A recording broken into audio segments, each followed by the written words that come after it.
Kalau seseorang sudah meraih ya, cinta sang pencipta yang memiliki semua ini, maka apa saja yang dia minta dia akan dapat. Allah subhanahu wa ta'ala akan memberikan kepada dia segala macam hal yang dia inginkan. Saya yakin kita sudah pernah mencintai orang. Itu tidak asing. Seperti apa gambarannya? Sulit kita menggambarkan. Tapi ada kecenderungan, ada perhatian ekstra, ada kehati-hatian untuk supaya tidak menyakiti hatinya, gitu kan? Atau menjaga sikap. Itu semua bagian daripada cinta itu sendiri. Tapi makna cinta umumnya, kalau di alam manusia, loyalitas. Kapan orang itu loyal, selalu mendahulukan orang yang dia cintai dalam segala hal, selama itu kebaikan, maka dikatakan dia mencintainya. Jadi nggak benar kalau suami istri mengatakan, saya cintai kamu, atau saya mencintai kamu, atau sebaliknya, suami bilang sama istri, atau istri bilang sama suaminya, kemudian pada saat bangkrut suaminya ditinggal, atau pada saat sakit ditinggal, atau pada saat istrinya lagi sudah tua misalnya, sudah ditinggal, atau apa sajalah yang kira-kira bukan ada udzur syar'inya, maka berarti tidak ada cinta di situ. Karena butuh loyalitas, pengorbanan. Kalau kita hubungkan dengan Allah subhanahu wa ta'ala, berarti kita loyal dengan Allah subhanahu wa ta'ala. Tapi kalau dari Allah subhanahu wa ta'ala, Allah bukan masalah loyalitas, tapi Allah subhanahu wa ta'ala akan menaungi dan memberikan karunia-Nya kepada hamba tersebut. Rasionalnya, kalau misalnya ada orang mencintai kita, saya yakin orang yang mencintai itu akan berusaha berkorban apa saja.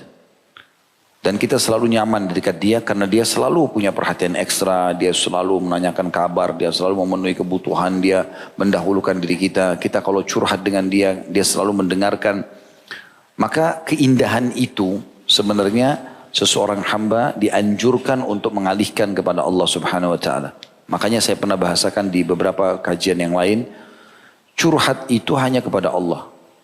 Artinya, coba semua menuangkan apapun yang kita sedang keluh kesahkan kepada Allah, itu puncak daripada bentuk cinta kita kepada Allah. Kalau manusia hanya bisa konsultasi, jangan pernah curhat dengan manusia. Karena sebagaimana dikatakan oleh para sahabat Nabi ridwanullahi alaihim, kalau nggak salah ini statement Hudzaifah bin Yaman radhiyallahu anhu, yang beliau mengatakan jangan kau berkeluh kesah sama manusia, karena manusia cuma dua keadaan. Kalau dia bisa teman atau lawan. Kalau dia teman, maka kau akan menambah susah dia karena dia memikirkan permasalahanmu. Kalau dia lawan, dia akan gembira dengan kesedihanmu. Misalnya antum punya masalah, antum cerita sama orang tua. Orang tua kita pasti memikirkan itu jadi beban pikiran bagi dia. Maka ini berarti menambah beban buat dia. Semestinya enggak usah diceritakan. Kecuali kita hanya konsultasi saja, misal memang dia ahli di bidangnya. Dan ahli di bidang itu misalnya penyakit badan ke dokter. Penyakit masalah keimanan, hati, segala macam kepada para dai dan ulama. Selebihnya kalau mau konsultasi masalah bangunan kepada ahli bangunan segala macam itu oke. Yang penting jangan pernah curhatkan, artinya menyampaikan semua keluh kesah, bercerita sekian lama kepada manusia. Tidak ada gunanya.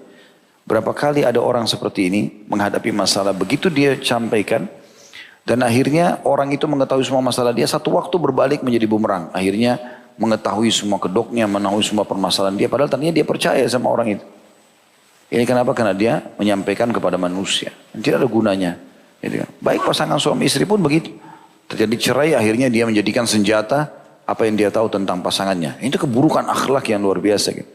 Itu kenapa? Karena kita lampiaskan pada teman-teman kita atau para pasangan dan segala macam.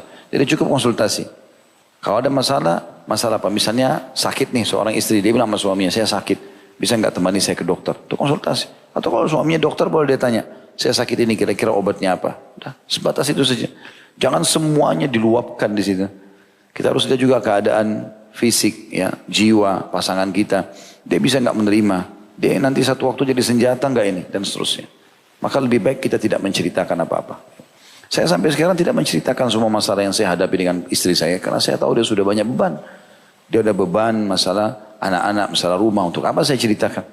Cukup saya ketahui beberapa hal mungkin. Yang mungkin dia tanyakan atau apa baru. Kalau enggak. Saya cukupkan dengan saya tahu antara saya sama Allah SWT. Sujud sama Allah, keluh kesah, Allah berikan jalan keluar kok. Malah itu yang paling tepat. Seperti itulah. Tidak ada yang tahu. Wudu, sholat. Seperti itulah. Kurang lebih ini bahasanya nanti. Tujuannya nanti kitab ini pada saat kita selesaikan, antum sampai pada titik itu. Bagaimana memunculkan rasa cinta kepada Allah, hanya curhat kepadanya, bergantung kepadanya, memohon kepadanya, dan tidak pernah lagi bergantung pada manusia. Ya, seperti itu. Penulis mengangkat di sini dalam mukaddimah beliau, masalah para kekasih Allah judulnya. Firman Allah SWT dalam surah Al-Maidah ayat 54. Karena ini kajian kitab maka kita baca dari awal. Kalau ada yang perlu saya tanggapi dari paragraf. Kalau tidak kita akan lewati. Maksudnya saya akan baca saja. Allah Subhanahu wa taala berfirman, A'udzu billahi minasyaitonir rajim. Ya ayyuhalladzina amanu man yartadda minkum an dini fasawfa ya'ti Allahu biqaumin yuhibbuhum wa yuhibbuna. Fasawfa ya'ti Allahu biqaumin yuhibbuhum wa yuhibbuna wa adillatin 'alal mu'minina 'izzatin 'alal kafirin yujahiduna fi sabilillah. Adillatin 'alal mu'minina 'izzatin 'alal kafirin yujahiduna fi sabilillah wa la yakhafuna lawmata la'im. Dzalika fadlullah yu'ti man yasha' wallahu wasi'un 'alim. Hai orang-orang beriman, barang siapa di antara kamu yang murtad dari agamanya, maka kelak Allah akan mendatangkan satu kaum yang Allah mencintai mereka dan mereka pun mencintainya. Ini saksi bahasan sebenarnya bagaimana Allah memang membahasakan dia bisa mencintai hambanya, hambanya pun bisa mencintainya. Berarti ada poin itu yang akan kita titik beratkan. Karena ini kita bicara tentang kekasih Allah. Makna ayat ini adalah, hai orang beriman, siapapun yang murtad nanti, keluar dari agama, nasihati. Tidak mau dengar, tinggalkan saja. Agama tidak butuh dengan dia. Dia yang butuh dengan agama. Ada yang murtad, ya sudah. Berikan nasihat ini nggak boleh dalam Islam. Harusnya kau kembali. Tidak mau dengar, ya sudah. Gitu kan? Tidak perlu kita merengek-rengek, mengajak dia segala macam. Allah mengatakan itu. Dan Allah menjanjikan dalam ayat ini, barang siapa yang murtad di antara kamu dari agamanya, maka Allah akan datangkan kaum. Dan kaum ini 3 orang ke atas. Baru disilakan dengan kaum. Berarti kalau 1 orang murtad di antara kalian, Allah ganti nanti itu. Orang yang murtad dengan 3 orang minimal atau lebih. Bisa 100, bisa 1000 penggantinya dia. Yang sifatnya Allah mencintai mereka. Mereka pun mencintai Allah. Artinya loyalitasnya sangat tinggi. Yang bersikap lemah lembut terhadap orang-orang mukmin, yang bersikap keras terhadap orang-orang kafir, yang berjihad di jalan Allah, yang tidak pernah takut kepada celaan orang yang suka mencelah hanya karena mereka istiqomah, hanya karena penampilannya. Ya, mereka dianggap ini garis keras lah, mereka dianggap inilah, dianggap itulah, ketinggalan zaman, tidak modern atau apalah istilah. Mereka tidak peduli dengan itu, itulah karunia Allah. Dan yang dia berikan kepada siapa yang dikehendakinya. Dan Allah maha luas pemberiannya, lagi maha mengetahui. Ini baru terjemahan ayat. Kita masuk apa yang dimaksudkan atau menjelaskan oleh penulis ini. Beliau mengatakan Allah Ta'ala, Allah yang maha tinggi, memberitahukan bahwasanya Allah maha kaya, tidak membutuhkan semesta alam ini. Dan bahwa orang yang murtad dari agamanya, maka sekali-kali tidak akan mampu sedikit pun untuk membahayakan Allah. Dan justru membahayakan dirinya sendiri. Dan bahwa Allah memiliki hamba-hamba yang ikhlas dan benar dalam keimanan mereka. Yang mana Allah yang maha pengasih lagi maha penyayang telah menunjuki mereka. Dan dia telah berjanji akan mendatangkan mereka. Dan bahwa mereka adalah makhluk yang paling sempurna sifatnya, paling kuat jiwanya, paling baik akhlaknya. Yang mana sifat mereka yang paling agung adalah bahwa Allah mencintai mereka dan mereka mencintai Allah. Artinya teman-teman sekalian, kalau kita tidak berusaha untuk menempuh jalan untuk meraih cinta Allah, Allah akan singkirkan kita. Allah akan datangkan memang ada orang yang mau mencintai Allah SWT.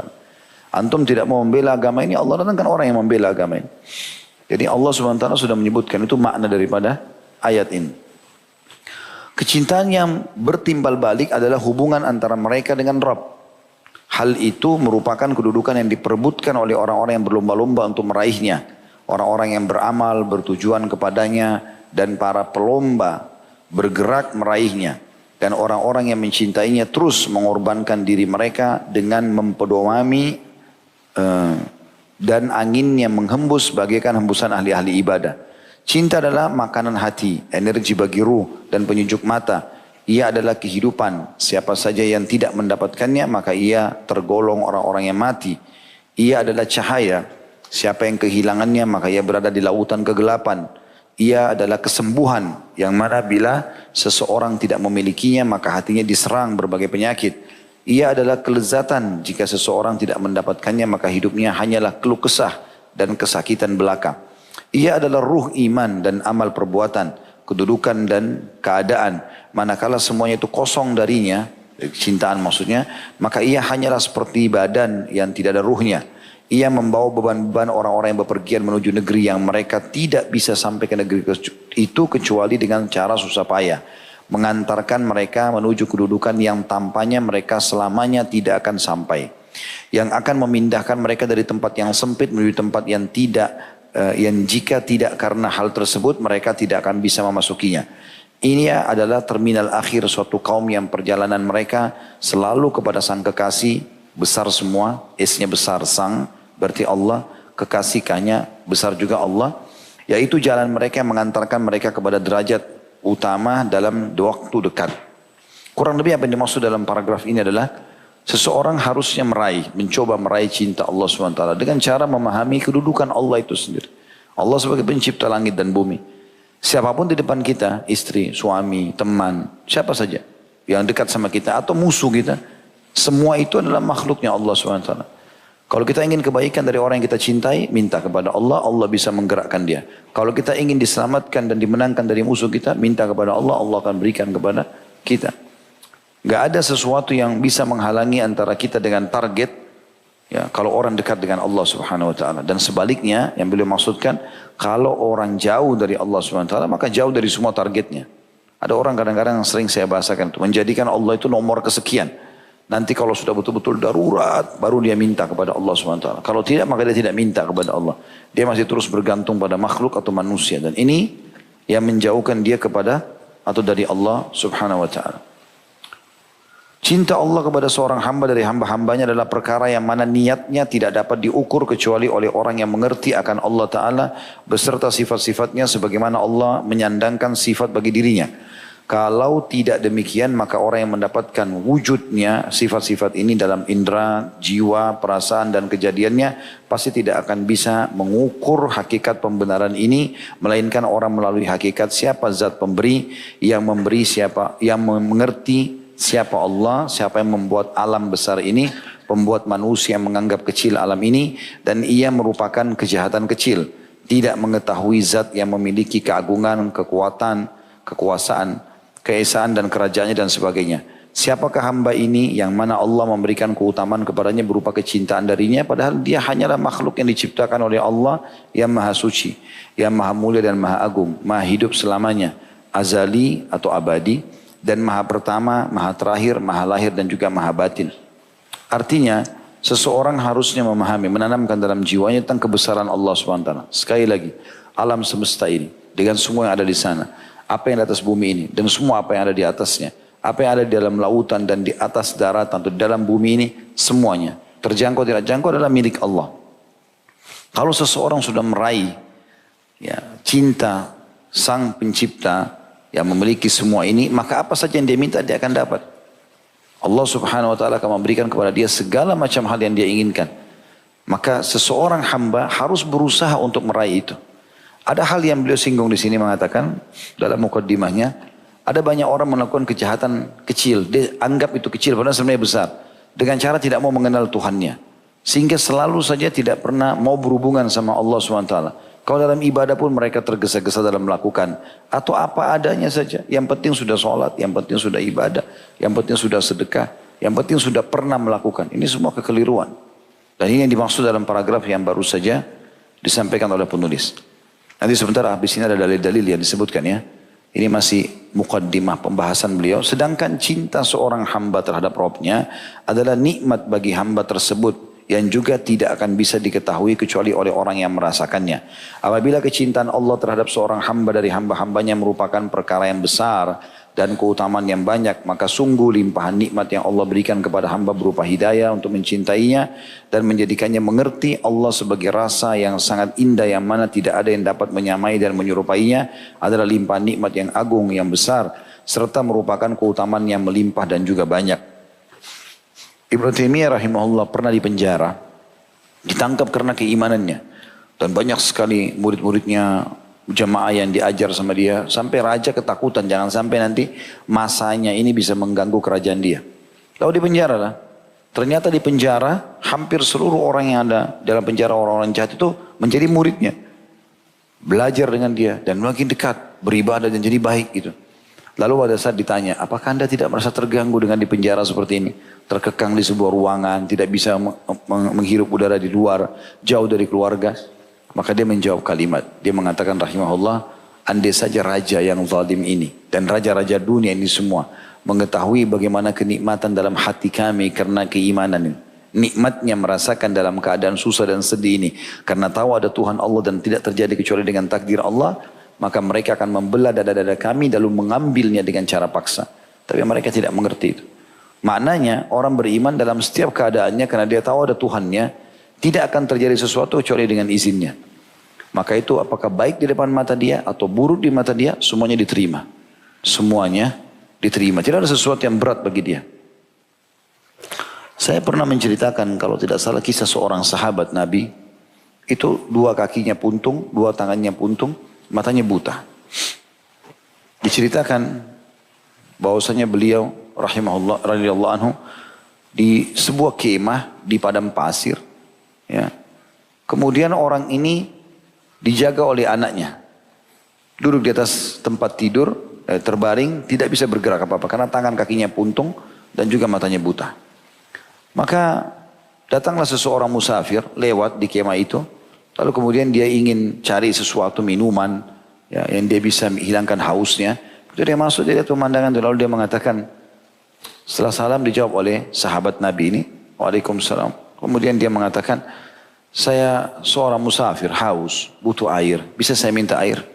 Kata orang itu, sahabat Nabi ini sebenarnya. Dia tidak tahu kalau ini sahabat. Lalu kemudian dia mengatakan, kayak seperti kamu lihat, saya buta, saya nggak bisa melihat, tangan kaki saya puntung, saya nggak bisa membantu. Kalau ada air di sekitar kemah ini, ambillah. Kemudian setelah orang itu dapatkan ada gendi air, dia minum, lalu sahabat Nabi ini yang sedang buta ini mengatakan, coba bantu saya, cari ada seorang anak laki-laki saya, dia selalu khidmat dengan saya setiap hari dan lagi tidak ada di sini. Mungkin dia ada di sekitar kemah ini, coba cari. Kata orang ini, baiklah, saya akan coba cari. Kebetulan orang ini juga orang beriman. Allah SWT seakan-akan datangkan dia di situ. Kemudian dia keluar dari kemah, dia cek di sekitar kemah, dia temukan ada satu jasad manusia, sudah habis sebagian besar badannya dimakan oleh singa. Lagi digerogotin sama singa, sudah mati. Kata dia, saya sangat yakin ini anaknya. Tidak ada orang lain soalnya, pasti ini anaknya orang ini. Bagaimana caranya saya membahasakan pada orang ini? Sudah buta matanya, kaki tangannya puntung. Bagaimana caranya membahasakan ke dia? Bisa dia terima atau enggak? Terus berkecamuk di benaknya sampai dia bilang, sudah saya tawakal Allah. Coba masuk bicara. Dia masuk lalu dia mengatakan, wahai bapak tua, apakah anda tahu kisah Nabi Ayub alaihissalam? Kata orang itu, tentu saja. Tentu ini sahabat Nabi ya, terakhir nanti boleh dia tahu. Tentu saja. Bukankah dia sudah diuji oleh Allah 20 tahun kena penyakit kusta dan orang semua menjauhinya? Kata orang itu, sahabat itu, iya. Bukankah 12 anak laki-lakinya semuanya keruntuhan bangunan dan mati tiba-tiba dalam sehari? Iya. Bukankah semua hewan ternaknya, pertanian, perkebunannya semua kena hama, sehari langsung habis semuanya? Kata dia, iya. Lalu bagaimana Ayub? Kata orang ini. Sahabat Nabi ini mengatakan, dia bersabar karena dia tahu itu adalah pahalanya. Kata orang ini, kesempatan saya bahasakan, bersabarlah karena saya menemukan jasad anak anda dimakan oleh singa, mati. Tiba-tiba kata orang ini, saya kaget. Orang ini mengatakan, alhamdulillah. Kata anak muda yang datang yang mengatakan, bagaimana bisa anak anda mati, anda mengatakan alhamdulillah? Dia bilang, alhamdulillah. Karena memang Allah telah memudahkan dia berkhidmat dengan saya sekian tahun. Dan baru saja berapa hari Allah ambil. Tapi kan anda buta. Tidak ada yang bisa berkhidmat. Dia mengatakan, alhamdulillah. Nikmat Allah yang terbesar yang saya tidak bisa lupakan, lisan saya masih bisa berzikir. Walaupun tangan saya puntung, kaki saya puntung, kemudian mata saya buta. Kata anak muda ini, saya belum pernah menemukan ada orang seperti ini. Lalu tiba-tiba dia syahadat, asyhadu an la ilaha illallah wa anna Muhammad Rasulullah, meninggal dunia. Dia bilang, saya cek, mati. Tutup dengan selimut, lalu saya coba keluar dari kemah, teriak-teriak, tolong ada orang meninggal. Nah ini di padang pasir. Ada 4 orang penunggang kuda lewat dari jauh, jalan. Kemudian mendekati kemah dengan pakaian-pakaian seperti orang-orang kerajaan, seperti pejabat-pejabat pemerintah gitu. Tapi zaman dulu menunggangi kuda. Kemudian dia tahan, waktu ditahan mampir. Kenapa kamu? Kata mereka berempat, ada orang buta di sini. Kakinya puntung, tangannya puntung, anaknya mati dimakan singa, meninggal dunia. Tolong bantu saya kuburkan. Mereka berempat turun. Begitu mereka masuk dalam kemah, dibuka selimutnya, keempat-empatnya menangis, menciumi jenazah itu. Anak muda ini kaget. Ada apa? Siapa orang ini? Siapa kalian ini? Maka mereka berempat mengatakan, kau tidak kenal orang ini? Kata dia, tidak. Dia bilang, kami adalah petugas kerajaan, ya, khilafah pada saat itu. Dan ini adalah salah satu sahabat Nabi yang tertinggal masih hidup. Dia sudah lama dicari oleh khalifah untuk dijadikan sebagai hakim. Tapi dia berusaha melarikan diri sampai kami temukan sekarang dia, tapi dalam bentuk jenazah. Andai saja dia masih hidup, maka kami akan membawanya untuk menjadi hakim di pengadilan kerajaan Islam ini. Gitu. Maka kita ambil pelajaran teman-teman. Bagaimana orang ini, kalau orang sudah tanam dalam cinta dalam dirinya kepada Allah SWT, cobaan seperti ini pun jadi kecil buat dia. Tidak terlalu berat, bisa dilewati. Gitu. Saya juga pernah bercerita seseorang yang bernama Abdullah. Tapi ini kisah klasik lama dulu saya pernah sampaikan di awal-awal pengajian. Ada satu orang bernama Abdullah di Irak. Dia tinggal di kemah di padang pasir. Kemudian orang ini lagi makan siang di kemahnya. Lalu tiba-tiba ada seseorang menunggangi kuda dari jarak jauh dengan kecepatan tinggi, berdebunya berterbangan. Turun tiba-tiba, membuka pintu kemahnya. Lalu mengatakan, "Wahai Abdullah," teriak-teriak. Lalu Abdullah ini pas lagi duduk, ya, dia lagi mau menyiapin makan atau masuk makan di mulutnya. Dia berhenti, lalu dia mengatakan, "Ada apa?" Kata orang tersebut, "Anakmu baru saja mati dibunuh orang." Maka tanpa banyak bicara si Abdullah ini, orang ini bernama Abdullah, tanpa banyak bicara, dia memberhentikan kunyaan makan tadi yang dia masukkan di mulutnya, lalu dia mengucapkan, "Inna lillahi wa inna ilaihi raji'un." Lalu dia kembali makan. Pada saat dia kembali makan, orang yang bawa berita ini pikir ini Abdullah belum dengar kali. "Wahai Abdullah, anakmu mati dibunuh orang." Dia berhentiin kunyannya, lalu dia mengatakan inna lillahi wa inna ilaihi raji'un. Lalu dia kembali kunyah makanan. Orang ini kena penasaran, diulangi 3 kali. "Wahai Abdullah, demi Allah saya lihat anakmu ditusuk dengan pisau, keluar darah, mati." Ada lagi lebih jelas daripada penjelasan itu. Maka dia mengatakan inna lillahi wa inna ilaihi raji'un. Sambil dia berhentikan kunyaannya. Tadi di antara jedah pertanyaan ini dia mengunyah.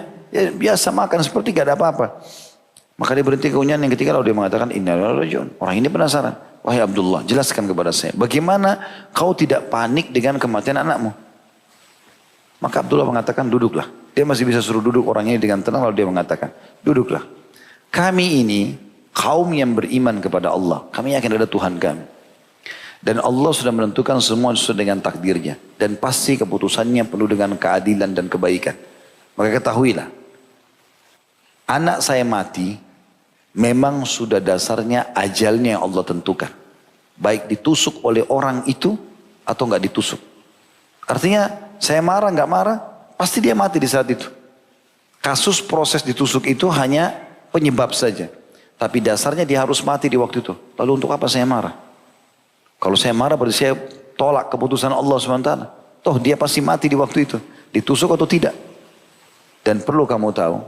Saya tetap mengunyah makanan ini karena Allah juga memerintahkan kepada saya untuk memakan dan menghabiskan makanan ini. Maka saya akan makan makanan ini. Bukan seperti yang kau gambarkan. Kalau saya buang makanan ini lalu saya panik. Maka saya tidak terima takdir Allah dan juga ini akan mubadzir. Maka saya makan makanan ini. Setelah selesai baru saya urus jenazah saya. Jenazah anak saya. Dengan sangat tenang dia menghadapi permasalahan yang sedang dia hadapi. Semua itu muncul justru karena keyakinannya kepada Allah SWT. Itu yang dimaksud dalam poin-poin seperti ini. Kata beliau, kecintaan Allah, selanjutnya ya, masih di halaman 3. Kecintaan Allah terhadap hamba-hambanya merupakan salah satu sifat dari sifat-sifatnya yang wajib ditetapkan atau keberadaannya. Dan wajib mengimaninya tanpa penyamaan. Tamthil. Ya. Juga pengingkaran atau ta'til. Penyelewengan atau tahrif. Dan tanpa ada pertanyaan bagaimana takif.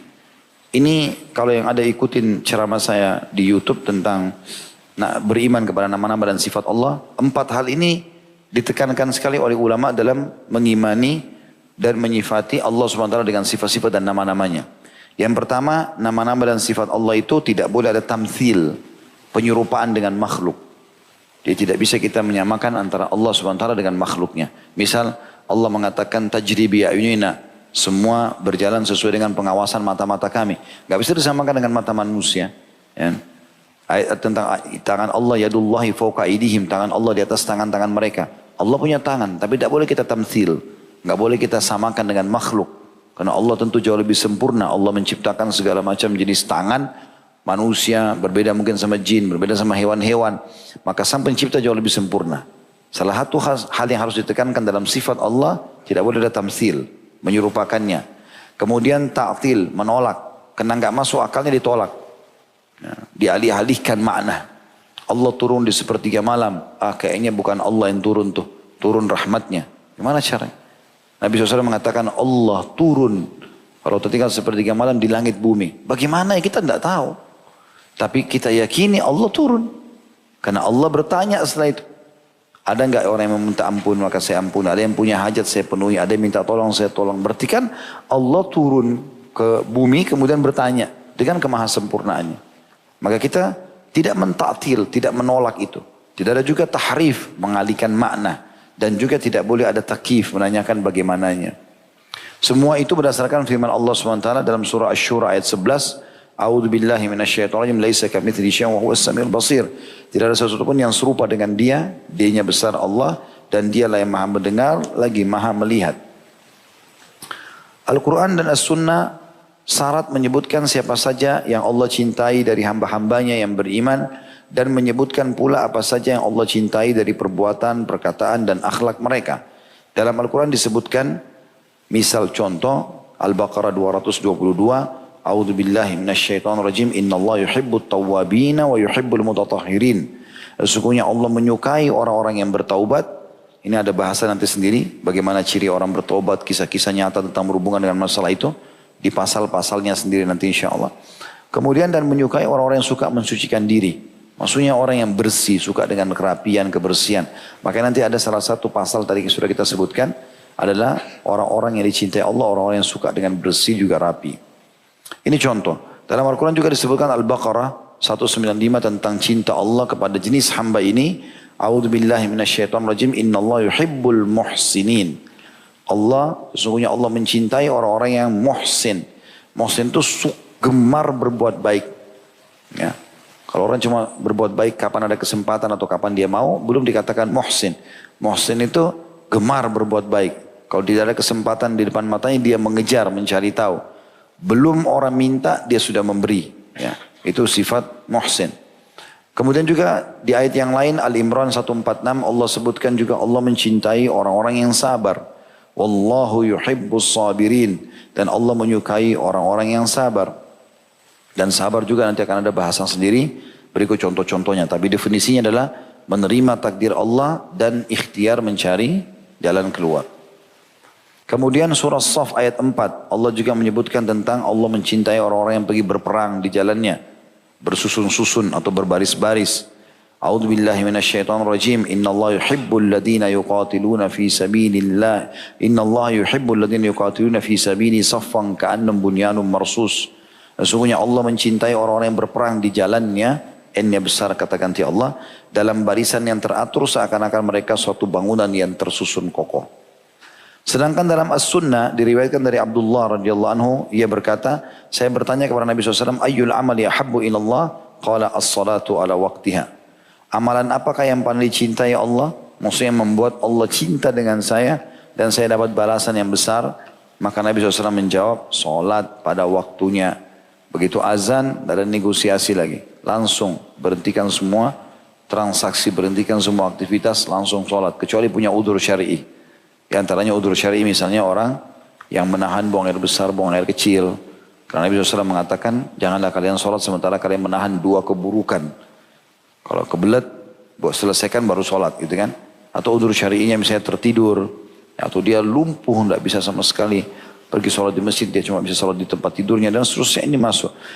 Ya, mungkin dia harus menunda karena pengobatan atau karena operasi dan seterusnya. Ini semua masuk dalam udzur insya Allah.